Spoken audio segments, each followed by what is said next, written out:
ថ្នាំអាចទន្សាយជាថ្នាំដែលផលិតឡើងដោយឱសថការីមិនសូវចេះអក្សររបស់ខ្មែរក្រហម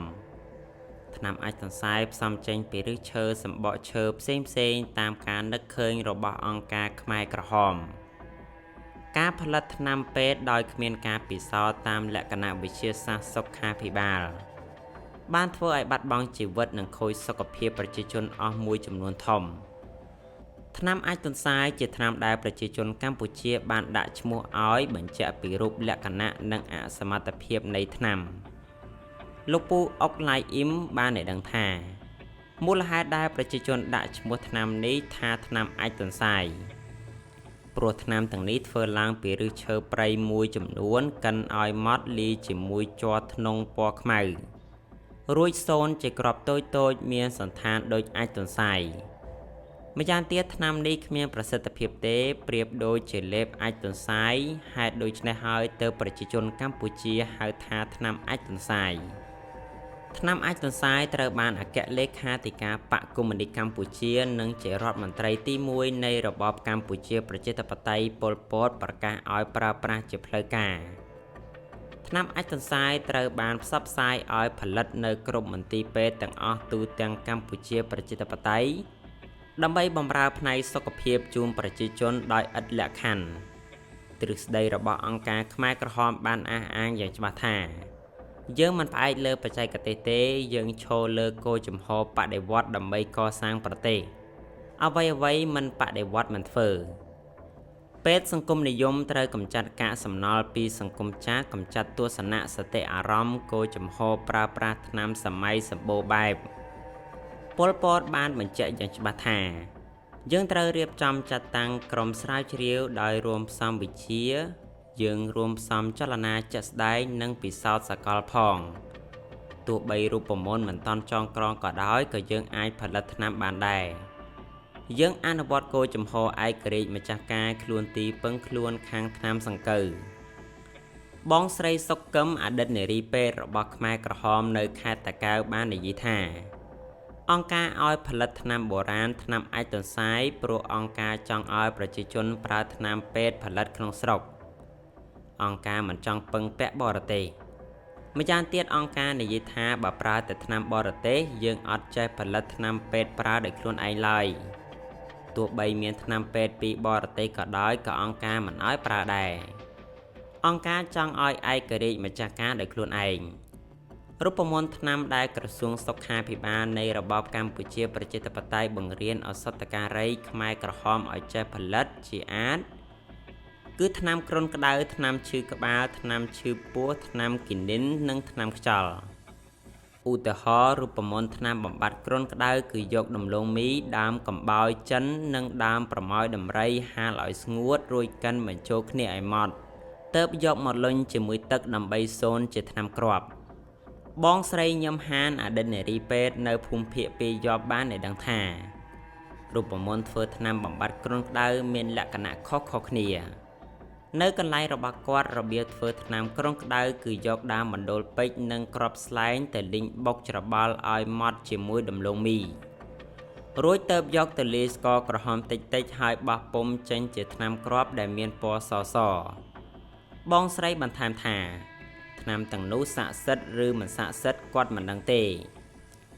ចំពោះរូបមន្តថ្នាំឈឺក្បាលគឺពេទ្យខ្មែរក្រហមយកតែដំឡូងមីកិនឲ្យម៉ត់លាយសាច់ជូរត្រាំឬទឹកក្រូចឆ្មារួចសូនជាក្របហាលឲ្យស្ងួតថ្នាំត្រជាក់ធ្វើពីទឹកប្រមាត់មនុស្សលាយជាមួយម្សៅមីនិងដើមឈើច្រើនមុខកិនលាយបញ្ចូលគ្នារួចសូនជាក្របថ្នាំដែលផលិតបានជួនកាលមានពណ៌សជួនកាលមានពណ៌ខ្មៅថ្នាំដែលមានពណ៌ខ្មៅជាថ្នាំដែលយកជ័រធ្នង់លាយបញ្ចូលគ្នាទៅបណ្ដាលឲ្យមានពណ៌ខ្មៅ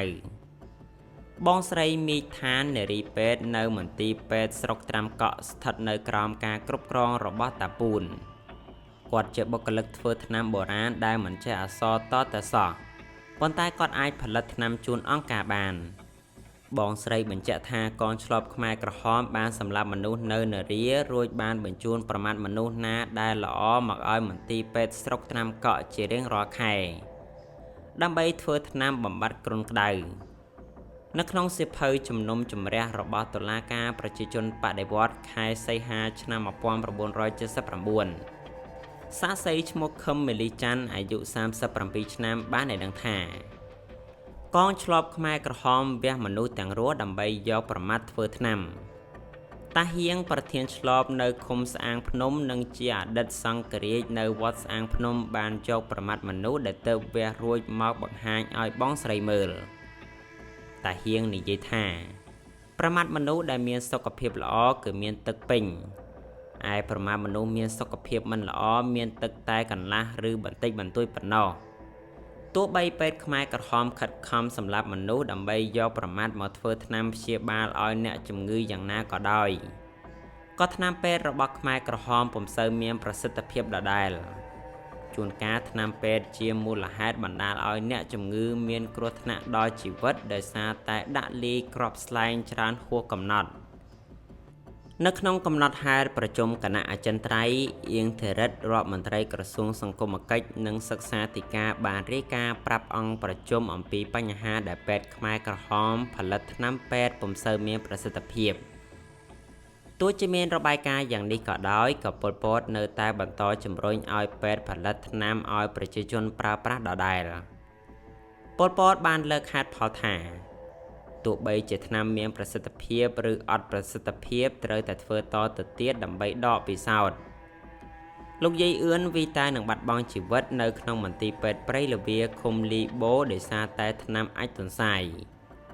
ថ្នាំអាចទន្សាយបានធ្វើឲ្យលោកយាយវិលក្រឡាប់ចាក់និងបំពេញស្មារតីនៅពេលលេបវាចូលទៅក្នុងពោះម្ដងលោកយាយបន្ថែមថាបើពេទ្យចែកថ្នាំអាចទន្សាយឲ្យហើយយើងមិនព្រមលេបយើងនឹងទទួលការស្ដីបន្ទោសនិងវិន័យបណ្តេញចេញពីពេទ្យទៅធ្វើការនៅការដ្ឋានវិញ